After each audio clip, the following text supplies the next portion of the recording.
খাগড়াছড়ির 40টি সরকারি ও বেসরকারি হাসপাতালের কোথাও নেই ব্লাড ব্যাংক। জরুরি রক্তের প্রয়োজনে ভোগান্তিতে পড়ছেন রোগীরা।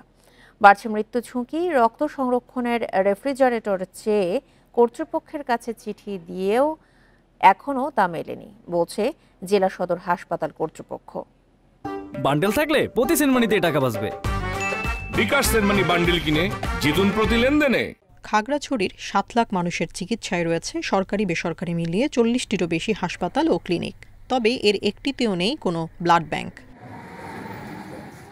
বিভিন্ন দুর্ঘটনা, প্রসূতি, জরুরি অস্ত্রোপচার কিংবা থ্যালাসেমিয়া রোগীর জন্য রক্ত জোগাড়ে ভোগান্তিতে পড়ছেন রোগী ও স্বজনেরা।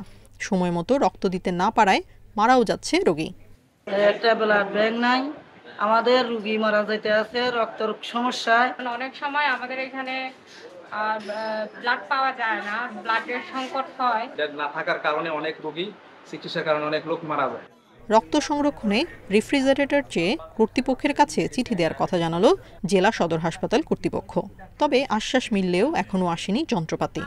বিভিন্ন অ্যাক্সিডেন্টের থেকে শুরু করে বিভিন্ন মাতৃত্বকালীন জটিলতার কারণে আপনার জরুরি মুহূর্তে রক্তের প্রয়োজন হয়।